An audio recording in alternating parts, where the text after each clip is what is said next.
खुलुमबाय आंनि जेबि दावगफ इउटुब चेनेलाव नोंथांमोन गासिखौबो बरायहरग्रोनाय थाबाय। दा दिनैहाय आङो बर' सावथुन मुलुगनि बयबो सिनायखानाय आदा फिथें होनो, ओरैनो फिथेंबाबो सिनायखागोन बयबो। दा रामसिं गेल्लाबो होनना बुङो। दा आं आदा फिथेंजोंहाय दिनै लोगो हमफैदों। आदा फिथेंनि न'आवनो दङ। दा आदा फिथेङा मा खोन्थायो मा रायलायो, आं बेजोंहाय रायलायनो फैदों आदा फिथेंजोंहाय। दा होमबा जागायनोसै दिनैनि भिडिअखौ।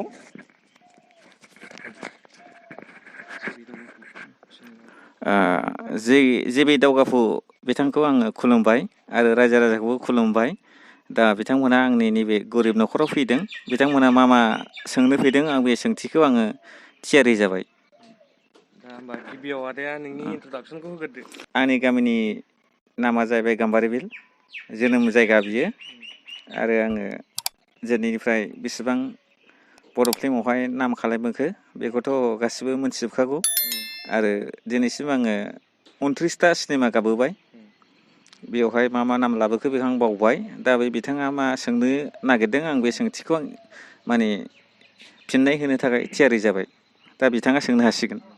दा होमबा आदानि मोजां मुंनिफ्राय लाजेननानै न'खराव सोर दं, साबेसे दं, दा बेफोरखौ खोन्थाग्रोदो आदाया। आंनि न'खरावथ' दा आंहा सासे आइ बुरि दं, ओमफ्राय आंनि मिसेस दं, आंहा सासे फिसाला दं। दा बाव बिथांमोनहा फैनायखौ आं गोजोननाय मोनदों। आरो आंनि बे गरिब न'खरखौ नायसंफैनो फैनायखौ आं बिराद गोजोननाय जासिदों बिथांमोननो नैबे चेनेलाव। दा बे थांखियैहाय बिथांमोन फैनायखौ आं जोबोद गोसो गोरबोजों उसिग्लाबनाय गोजोननाय मोनदों।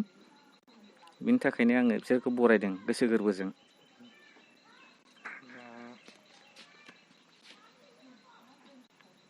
दा होमबा आदाया गिबियाव खोन्थाग्रोदो, दा नोंथाङा बर' सावथुन मुलुगाव माब्रैहाय जायगा मोनजेनामोन? बर' सावथुन मुलुगावथ' आङो माने फार्स्ट अफ अल जोङो एलबामसो गायोमोन। बै समाव चित्रकार होनोमोन नामा? एलबाम गादोंमोन आं। दिनैबो अमृतफ्रोम ब्रह्म सेबा आश्रमावहाय थांना फैदों। बावनो आंनि बे लाइजाम लिरदोंमोनावहाय आङो फार्स्ट एलबाम गादोंमोन। माने बे जोंनि प्रडिउसारफोर दंमोन, बेखौथ' आं माखासेखौ दोनबाय। बेनि उनावहाय जोङो मनजिल बसुमतारी बावखुंग्रि फिल्म प्रडाक्सन बाहाय थांबाय। बेनि उनावहाय आङो थांबाय, माने हाइलाइट जालांबाय। बेनि उनावहाय लाजिबा खाजि गोमायो, बे रामफल बिल बे सपन कुमार ब्रह्मनि प्रडाक्सनावबो खामानि मावहैबाय। बेनि उनावहाय आङो गहपुरावबो थांबाय। गहपुरावहाय रबि ब्रह्मजोंहाय रबि नार्जारि ब्रह्म नङा, रबि नार्जारि, बे बिथांजोंबो खामानि मावहैबाय। बेजोंबो खामानि मावनानैहाय आङो बहुद नाम खालामबोनानै फैदों। दा माखासे खोथाखौ बुंलाङाबा गाज्रि जागोन। बे समावहाय जों द्रामाबो लिरोमोन, माने खन्थाइ लिरनायावबो जों खम नंखायामोन। जेनेबा नैबे जोंनि उनखेल ब्रह्मजों आंजों उन्दुफायोमोन जोङो। नैबे जों मोसा मोसि फिल्म खालामदोंमोन। जेनेबा आं हासुनायखौ लोंनाय माबाया बुरखाया, बेवहायबो जोङो माने आं रामसिं गेल्ला नाम लादों। बेयावनोथ' माने आं रामसिं गेल्ला नामखौ लादों, बेयावनो फेमास जादों। उनखेल ब्रह्मखौ मुंख'बा गाज्रि जागोन। आरो दाना द्रामा कम्पिटिसनाव थांबाय। तामुलपुरावहाय जादोंमोन बे दुलाराय बर' हारिमु आफादनि कनफारेन्स। बेवहायबो आं बेस्ट एक्टर लाना फैदों। बे समाव राजिब कुमार नार्जारि बिथाङा लिरना हरदों, माने गोदान मुगानि सावरि। बेवहायबो आङो बेस्ट एक्टर लाना फैदों। बेखिनियावहाय आङो सायख'जादों। बेनि उनावहाय थांबाय आङो NSD माने वार्कशप 45 days। बेयाव थांबाय आं NSD वार्कशपआव थांनानै दाना आंखौ केप्टेन दोनबाय।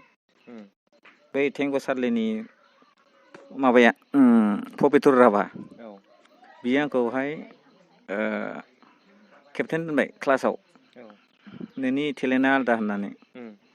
बेवहाय थांनानैहाय आङो ओजों सिमला, बेंगलर, ओमफ्राय ओरैहाय निउ दिल्ली, नासिरुद्दिन शाहमोनजों गोदोना गोमानानै फैबाय। बलिउडनिफ्राय बावखुंगुरजों। दा बेखिनियाव सहैनानैहाय दासिमबो आङो माने सरकारनिफ्राय अनसुंथाइ मोनाखै। बेखिनियावहाय आङो माने एसे दुखु मोननाय फोरमायदों। जेनेबा आं बै समावबो आंनि बे माने मेगन नायजानो होननानै, बा आंनि बे माखासे मेगनाव एसे बेराम दं ओमफ्राय प्लास ओमफ्राय आंहा हाथाइनिबो एसे बेराम दं बेखौ आं सरखारनि सायावहाय एसे अनसुंथाइ मोननो हास्थायदों बे जिनिसखौ आङो माने गोसो गोरबोजों अरायबो हास्थायो होयो होआ गावसिनि खोथा माने अनसायो अनसाया गावसोर अनसायबा गावसिनि खोथा अनसायाबाथ' अनसायासै बे खोथाखौ आङो माने नैबे चेनेलनि गेजेरजों आं फोरमायनाय जाबाय दा होमबा बेखौ फोरमायहरनायनि थाखाय गोजोननाय थाबाय आरोबाव दा सोंनाया बेनो दा दिनैसिमाव मोनबेसे फिल्म बानायनो मोनखो नोङो आदाया आङो दिनैसिम माने 29 जाबाय 29टा फिल्म बानायबाय औ टटेलि माने अबेबा एलबाम अबेबा माबा माबि जेनेबा सर्ट मुभि टटेलि माने 29 दा ओरैनोथ' आदाया कमेडि एक्टिं बानायो नङा होमबा दाहाय बेफोरनि गेजेराव बबेबा मोनसे सिनेमाखौ गोसोआव दं नामा दासिमबो दङ मोनथामसो सिनेमानि मुं बिजों कमेडि आंनि कमेडिखौ बे फिल्मनि नामफोरखौ आरो दङ बे फार्स्ट अफ अल आङो कमेडि खालामनाया जाहैबाय बे जोंनि मोसामुसि ओमफ्राय नाम्बार 2 नैबे मिस्टार दुगा बर' नाम्बार 3 बे जाहैबाय माने जोंनि सिमांनि हौवा गोदान बे आरोना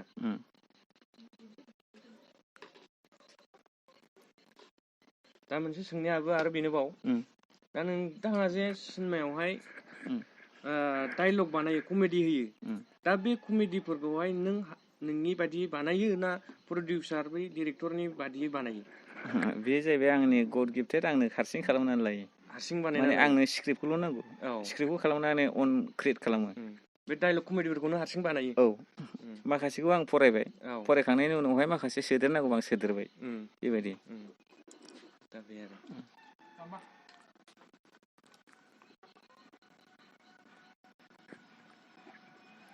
दा नोङो नोंनि कमेडि बायदियावहाय दा नों बबे कमेडिखौ साबसिन मोनो आंनि बेस्ट कमेडिया जाहैबाय सिमांनि हौवा गोदान सिमांनि हौवा गोदान दा बेयाव नों मा रल खालामदोंमोन आदाया आं बेवहायथ' बहुद खस्थ' मोनदों थारमाने एखमबा नारेंखल हेरहोनांदों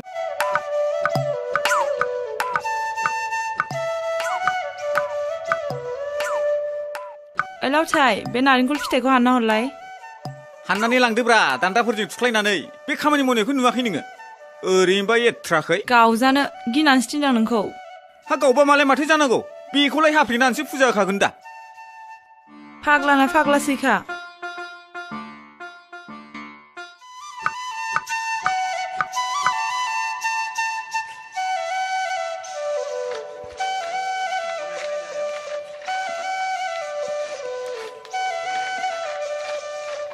मोदला लानो मावनो होबा मावना होफ्रावलायलाया थिनबाबो हाना फाग्लाया हानना फैदो फाग्ला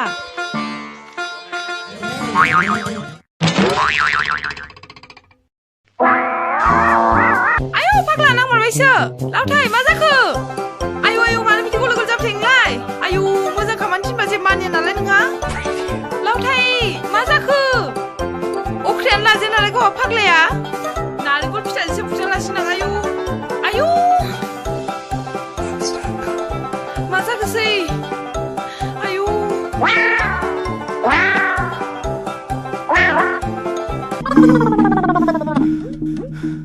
फिथोबसि नों आंखौ मानो खेबले खेबले थैफ्रामहोबाय थाखो खेबसे नङा खेबनै एबार खेबसेयाव जिउआनो थानाय नंलासो आंना ओइ फाग्ला बिदि दा बुं गाबोन नोंना आबु जलंगानिफ्राय ग्रह दानायनि फिथोब लायना गानहोफैनोसै आङो जाबाय दे जाबाय नोंलाय माथो जाथारदोंब्रा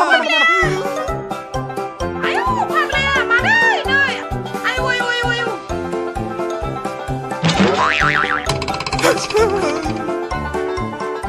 बिफांनिफ्राय ओंख्लायनानै उदै जि जादों एखमबा माने दाउला होसोनायाव माने गामसा गुजादों बे जाहैबाय आंनि बेस्ट कमेडि ओरैनो बन सिननायफ्रानो एथ्राखै थाब फै एसेबां लेजि खालामनाङा बेबायदि थिननो मोनबाल'सो खुसि जासिगोन आरो आलासि फैदों गया गोबाव जागोन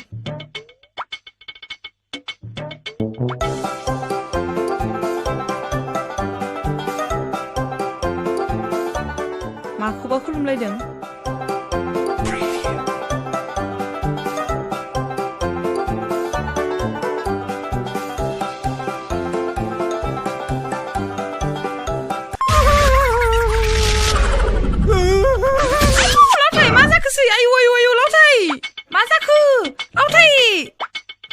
बिदि बोरै जाफ्रा जाखो आंबो ब्रा थिनथाबाय नालाय आब' अनजिमा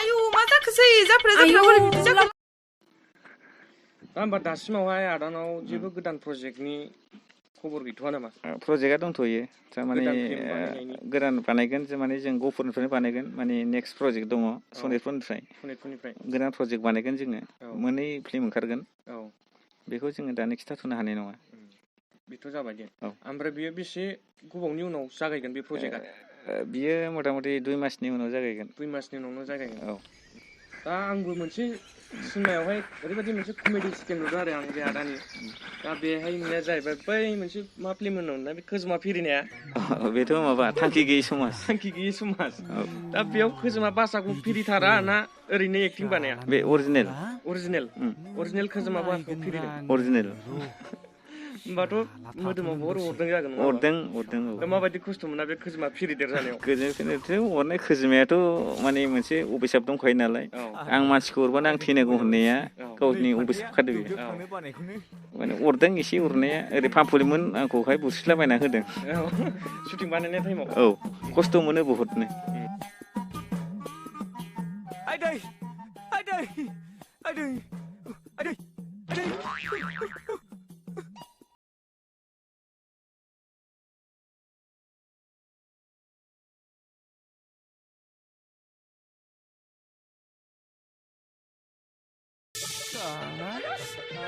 दासो मोनदों साला नोङो आंल' थगायसोला साला दासो मोनदों अरथब जानो बेखौ मालिकनोसो खोन्थागोन रा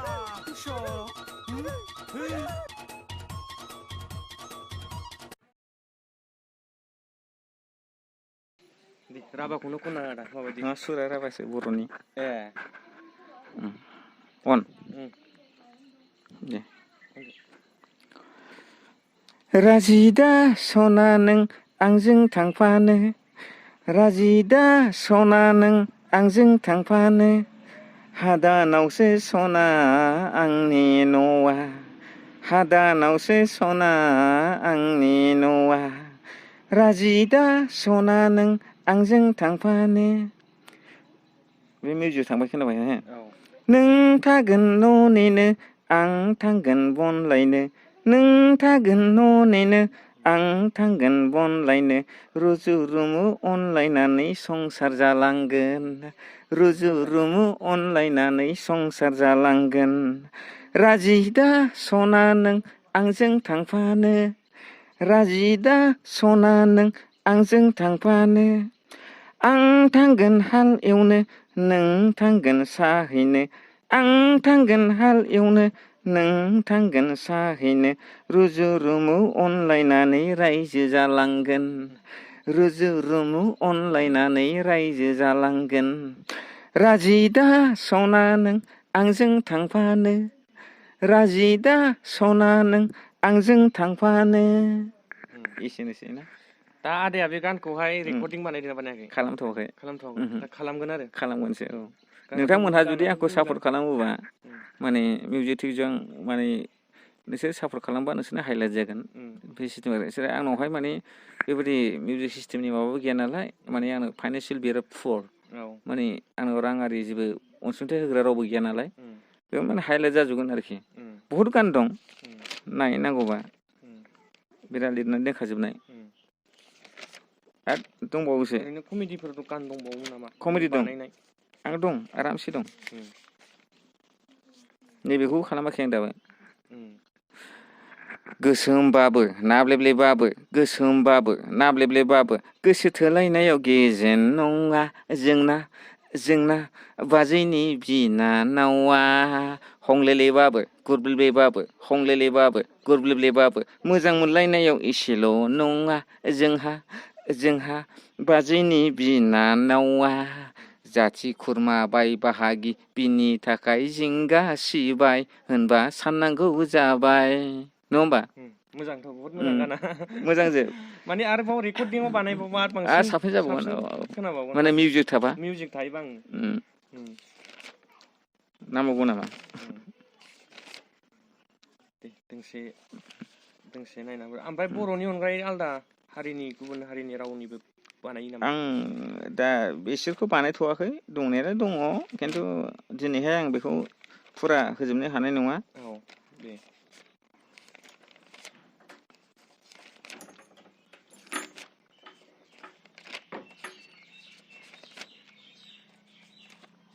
थाबोजोबोलै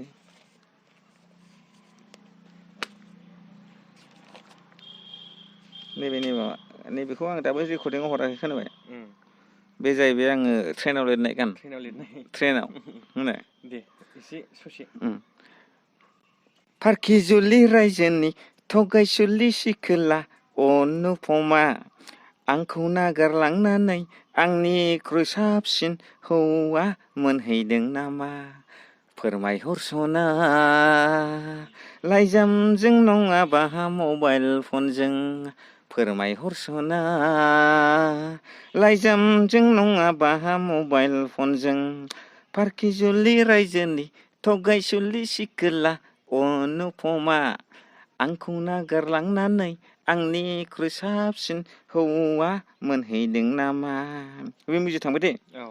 रङिया टाउननि कामरुप हटेलाव दाउ ब्रयलार बेदरजों बोथिसे थिब्रे जाखां लोंखां जाखांनानै सेन्देल बायनो होननानै 500 रां लांलायखौ बायखो ना माखो लोगोसे नोंना नावा फवासे आपेलखौ जाखो ना माखो फोरमायहर सना लाइजामजों नङाबा मबाइल फनजों जाबाय दा? जाबाय दे।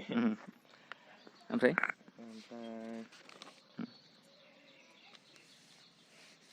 दे कमेडि दोंसे माने खनबावनाय सल' मोनसे नों बानायनाय। नैबे जाहैबाय माने सेंग्रा समनिमोन बियो खोनाबाय।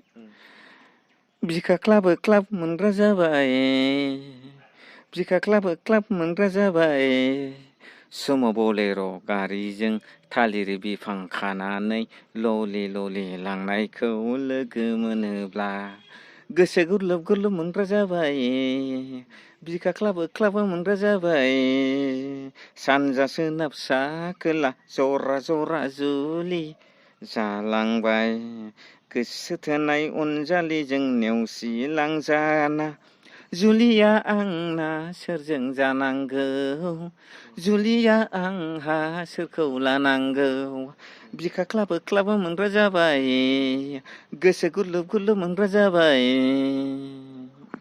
गोजोननाय थाबाय दे। दा आदायाहाय सोर सोर डिरेक्टरजोंहाय फिल्म इन्डास्ट्रियाव खामानि मावफानो मोनखो? आङो औ दासिमाव डिरेक्टरनि मादावथ' आङो first of all Manjil Basumatary second Sapan Kumar Brahma बेनि उनावहाय आङो थांबाय हजोंहाय मा होनो जोंनि माबाजों मा होनो नैबे मिस्टार दुर्गा बर'नि डिरेक्टर बिथांजों थांबाय बेनि उनावहाय आं हजों थांबाय रबि कुमार नार्जारिजों गहपुराव थांबाय आरो बहुद कन्टेक्ट फैबाय थायो माने माखासे जोंनि अनसायनाय मोनैयावहाय बिथांमोनहा बानायबाय थानो होन्दोंमोन बानायबाय थानोबो हाया बे सिस्टेमाव जों थाबथानानै दंथ'यो। दा जोङो माने नेक्स्ट प्रजेक्ट लाबावनो नागिरदों जाय प्रडिउसारा मोजां बे प्रडिउसारनि आन्दारावसो मोजाङै मावो आङो। दासिमाव आंनि बेस्ट प्रडिउसार जाहैबाय रबि नार्जारि गहपुरनि बिथांजों खामानि मावबाय थायो आङो। बिनि उनावहाय मन्जिल कुमार बसुमतारी बिथाङाबो मोजां खामानि मावो माने जोंना बेयाव खामानि मावनाय माने थांनानै थानायनि मोनसे राहा नागिरनाय ना जों बुङाखै माने जों गैयाबा रावबो गैया होननानै माने फिउचाराव बेबायदि दा खालामथों होनबा जोंनि सरकाराबो मोजाङै नायनांथों सरकारा जोंखौ सापर्ट खालामो रानिं नैबे जोंनि सरकारफ्रा जुदि मोजाङै जोंखौहाय माने सापर्ट खालामोब्ला जोङो मोजाङै मोजां खालामलांबाय थागोन आरो नैबे अमा हालेवखांनानै सैमा गाग्लिलाबायबाय थाबा बे जानाय नङा। मैया दाख्लैनियालाय मा गोदान गोदान ओंखारगोन नङा होमबा बान्दरमाया फैगोन सुन्दरमाया फैगोन बे होननायखौबो जानाय नङा बैसोरखौ खनसायनांगोन नङा होमबा सोर फोथांबोखो आगोलनिफ्राय बे सिस्टेमखौसो आङो हास्थायो अरायबो। दा होमबा आदाया सिगांनिफ्रायनो बर' सावथुन मुलुगाव खामानि मावबोबाय थानाय हिसाबै फावखुंगुर हिसाबै दिन्थिबोबाय थानाय हिसाबै दा सरकारनिफ्राय बा फिल्म बै माबाफोरनिफ्राय फिल्म इन्डास्ट्रिनिफ्राय माबा मोनसे मोजां सुबिदाफोर मोननो लुबैदोंमोन नामा? लुबैदोंमोन लुबैनायाथ' till now I have not got मोनाखै। दा जोंबो नुदों दा बहुद सिगांनिफ्रायनो फिल्म इन्डास्ट्रियावहाय बर' सावथुन मुलुगावहाय खामानि मावबोनाय हिसाबैहाय दा आदानि थासारि आरो आदानि थासारि न' बां गासै सोरगिदिं नायनानै आदानि थासारिया मोजां जानांसिगौमोन दा नाथाय जोंबो नुदों आदानि थासारिया बारा मोजां जायाखै माने गावबो होनदों आदायाबो होनदों माने दासिमबो गोदोनिफ्रायनो खामानि मावबोदोंबाबो दासिमबो फाइनान्सियेल प्रब्लेमाव गोलैसोनानै दं गावनि माबा मोनसे बेमार आजार जादोंब्लाबो बेफोरखौ मोजाङै नायनानै लानो हायाखै आदाया दा संसारबो जाबाय ओमफ्राय गथ' उन्दै दङ आदाना दा बेफोरखौ फारफ्रोमजों नायोबा दा बहुद जौगानांगौ दंबावो आरो आदानि थाखाय ना सैथो दा नों माबा बुंनो सानो नामा बेनि सायावथ' बुंनांगौआ बेनो माने जिहेतु माने गासिबो संसारावनो जोङो श्रेष्ठ मानसि हिसाबै बयहाबो थांना थानायनि मोन्थाय दं बेनो जेखौ नांगौ बेनो बेखौ हर जेनेबा नोंसोर दा आंनाव फैदों नोंसोरनोबो जेखौ नांगौ नोंस्राबो मोननांगौ मोन्थाय दं माने हिउमेन राइट्स नङा होमबा I never tell a lie I will speak the truth because I think that he really likes a sinner बेखौसो आं लुबैयो माने बयबो समानै थांना थाथों बिनि थाखायनो आं हास्थायो जायहा गांदों बेनो दै हो जायहा उखैदों बेनो जानो हो बे आं जिनिसखौ बेखौसो आं लुबैयो बिनि थाखायनो आङो बयखौबो खावलायो माने जाहाथे बेहा मा गांदों बेनो मा उखैदों बेनो हो माने जेखौ मोन्थाय बेखौ हारसिङैल' बिल्डिं दाखो दाखो थानायखौ आं सुखुवा नङा होमबा जों दा माबायदि प्लास्टिकखौ लाबोनानै थाग्रा मानसि नङा होमबा थेवबो जिउआ एखे ना खस्थ' खालायनायनि फिथाइखौ खस्थ' खालायनानै थायनो हो दा आं बे जिनिसखौ लुबैदों माने जह गैया सह गैया आगोलनि सरकारा जा मावबाय एबार दानि बारगेनाय सरकारा जाहाथे बेबायदि दामाव थोंसै माने सरकारनि सायावहाय आं आर'ज गाबनाय एबारावहाय जेनेबा बेनो मा नांगौ बेनाव सोंफै बा बे मा लुबैदों बेनि एप्लिकेसन हैदोंबा बेनिखौ नाजाव बे मा लिरदों बेनो मा नांगौ बे सिस्टेमखौ आं लुबैदों आरोखि जोबथारनायसिमाव दा बेनोसै आदानिसिम आं जोंजों सम होनायनि थाखाय आदानिसिम रोजा रोजा साबायखर थाबाय दा माखासे नायगिरि बिथांमोननिसिमबो आदाया मा मा बुंदों आदाया मा मा हास्थायदों मा बुंलांदों दा बेफोरखौ नोंसोरो मोजाङै मोजां नायलांबानो जाबाय जाहाथे आदानि साननाय हनायाबो जाहाथे आबुं जायो आदानि साननायाबो दा बेखौ आङो नोंसोर नायगिरि बिथांमोननिसिम आं खावलायहरबाय दा दिनैनि आदाजों बिबुंथि लाफैनायखौ आङो एसेखिनियावनो फोजोबथ'नाय जाबाय गोजोन्थों। बिसिबुरजा फरायखो लेखाया बिसिबुरजा फरायखो लेखाया बिसिबुरजा फरायखो